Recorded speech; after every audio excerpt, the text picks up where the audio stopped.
So let's get into some of the Tony Robbins stuff.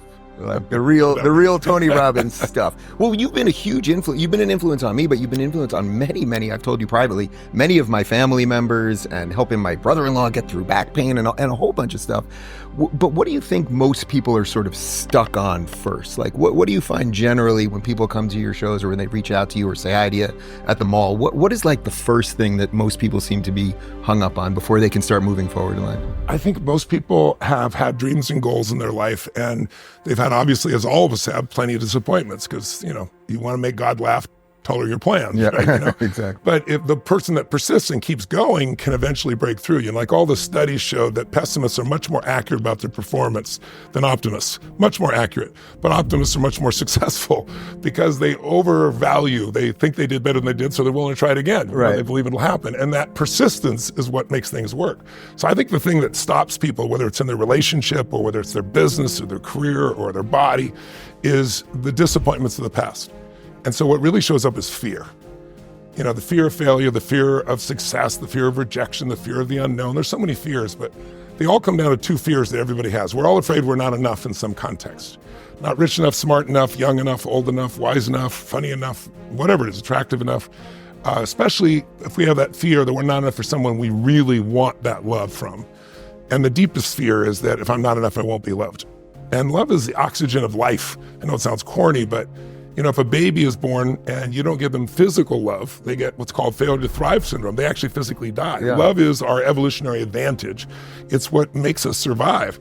And so I look at most people, and most people have so much fear still because of so many disappointments that they're afraid to get their hopes up. Of course, if you don't get your hopes up, if you don't commit to something, if you don't give your all every time because you're afraid of failing, you're not going to follow through. So I think it's fear that stops people in any area, but also what happens is you start to form a limiting identity. And this is the thing I hope that your listeners or viewers will really consider. I believe the strongest force in anybody's personality, in the human personality, is the need to stay consistent with how you've defined yourself. We all have an identity for ourselves. So you'll hear people say something like, is there a difference between somebody who feels depressed and somebody who is clinically depressed? Well, yes, once you have the title clinically depressed, you can go to one of those people, and do you think clinically depressed people have happy moments? You think they do? I'm going to guess not really. They Yeah, can't they get have happy there. moments, but if you catch them when they go, I'm not really happy, it just looks like I'm happy. Yeah. Because our need to meet that definition, if you don't know who you are, you can't make a decision. It's like when people talk about somebody turning in their 40s and, having this, midlife crisis. What there really is, it's an identity crisis. Is this really who I want to be? Is this really who I am? So if I said to you, do you ever smoke cigarettes? Never. I've smoked maybe cumulative one cigarette in my entire life. Lucky Every you, that's puff good, man. that I ever took, yeah. I was fortunate enough to have a similar pattern as you. But I'll talk to some people that smoke cigarettes and they'll say, no, I've smoked for 10 years and I stopped and I'll never smoke again. If I come to them and say, would you like a cigarette? They don't go, what brand is it? Right. What do they say? They go, I'm not a smoker. I'm not one of those. Mm-hmm. The way we define ourselves, what we are and what we're not, controls every thought, feeling, emotion, and behavior of our life. So it works at all levels. If I set a thermostat in this room at 68 degrees, and that represents your comfort zone, your identity. Your comfort zone is not what you want, it's what you're used to, right? So it could be 68 degrees is what you're used to in terms of intimacy, or 68 degrees is how much financial well-being or freedom you're used to, or security you're used to. It might not be a lot, it might be a little. It's not your goal, it's what you're used to. Well, once that's your comfort zone, once that's your identity, if the temperature in this room drops from 68 to 65 to 62 to 60 at some point, the heaters kick on because the computer says, whoa, you're a 68 degreeer. You're not a 60 degreer. This is no good. And you feel pressure. The heaters kick on and drive you back up to where you're supposed to be. And most people listening probably have had times where it got so bad you finally said, not another day, another moment. I'm changing this now, this relationship, this thing on my body, whatever. But what most people don't realize that happens on the other side as well. If you're a 68 degreer and you start doing better than you expect, you get momentum, you start to crush it, you start to go 80 degrees, 90, 98 degrees, suddenly the computer inside goes, what the hell are you doing? You're not a 98 degreer, you're a 68 degreer. Right. And then the first thing happens, the heaters stop, you lose your drive. And then if that's not enough, the air conditioners kick on to help you sabotage to get right back down to where you think you deserve to be. So is it a constant battle, do you think, between those two things, not running too cool and not burning too hot, that even for someone like you that's sort of a master at this, you have to play within that to some extent? Well, you have to keep expanding your identity. Yeah. Otherwise you get stuck. When people say they're stuck, it's because they're only using a part of their capacity, a part of their brain. So what I like to look at is, how do you expand your identity? You do things that violate your old identity.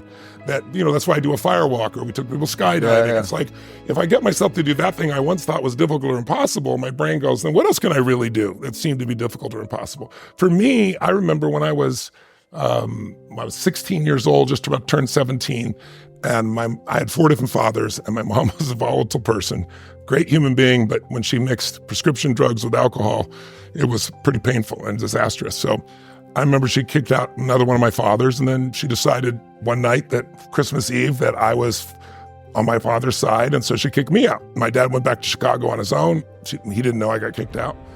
And she got my 1960 Volkswagen, earned at $40 a week, but I was working as a janitor, so I took buses to a place in Pasadena, California, San Marino, and I would work on these 2 banks in the middle of the night, still in high school, because I wasn't paid by the hours, paid by results. I could do 2 banks, I get paid well, come back home, get up on 3 or 4 hours sleep, and go to school.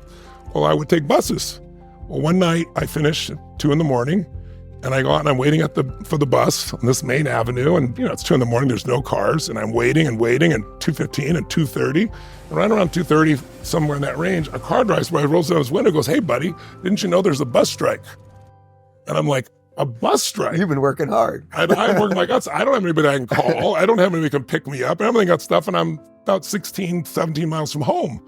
So I ran. True story, Dave. Wow. I ran. But the way I ran was, I didn't know what I was doing at the time. I'd read a book called The Magic of Believing by Claude M. Bristol, this old book. And it talked about how to condition your mind. And it talked about incantations, not affirmations. You go, "I'm happy, I'm happy, I'm happy." And your brain goes, "BS, I'm not happy." But where you use your body, your voice, everything until your whole nervous system believes it and experiences it. So I started doing these really simple ones. First, I was angry. I'm going to show her. It was all about anger with my mom, but you only can run on anger so long. Right. You run out of fuel. How many miles does that get you? That probably lasts a mile. Yeah. And then I started going, every day and every way I'm getting stronger and stronger. Every day and every way and I would do these incantations out loud while I was running. I ran 16 miles. I'd never run 3 miles in my life.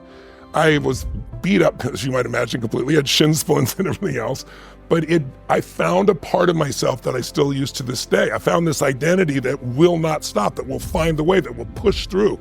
And we all have it, but it usually takes something really intense to bring it out. That's why, people don't want problems. I always tell people the biggest problem people have is that they think they're not supposed to have any. Mm-hmm. But problems call forth in us if we don't give up. They cause us to grow. In the end, you've accomplished enormous things in your life. You and I both, many people have, we both have. But it's like, what you get will never make you happy. Yeah. Who you become will make you very happy or very sad. And that's an identity. And if you can find an identity, and then, by the way, that's what everybody sells in a product. Nike sells, you're an action person, just do it. Those shoes have nothing to do with it. They're just selling you on a feeling and linking it to their product. But when you really do that to yourself, when you really expand your identity, your life changes completely. And what used to be hard to do is easy. How often do you fall out of that flow? Do I have days where I'm frustrated or pissed off or overwhelmed? Of course, but I don't stay there. I mean, I would stay there for, a month before or weeks before or hours before. Now, like I have a 180 second rule. It's like, I got 3 minutes to get my shit together and change that thing. And I've done it so often, it's like a muscle. It's not like I'm so great. It's just you use the muscle over and again, it gets strong. Once it's strong, you tend to use it. So it's not very often. It takes, if something really knocks me off my game, I go, a worthy opponent. I finally got a worthy opponent. It's been a long time since something's knocked me off my game, but. Is that usually a personal thing for you, or is it a professional thing for you? Like what sort of hits you harder? Well, I think for everybody, personal is probably more than professional when it happens, but I'm pretty blessed in that area at this stage. I mean, if I went back 10, 15, 20 years, it'd be different, but my wife and I have been together 25 years. I mean, I love her more than I could ever describe in words. I love her more today than I first met her. And my kids, my family. I mean, that's my dear friends. I have what I call chosen family. People are my dear, dear friends. And we know we have some mutual people that we really care about together. So to me, life is about relationships. If the quality of relationships is extraordinary, your relationship with whatever you believe, the universe, your creator, your relationship with yourself, your relationship with your loved ones, your relationship with those that you want to serve, if those are strong, it's pretty hard not to have a great quality of life.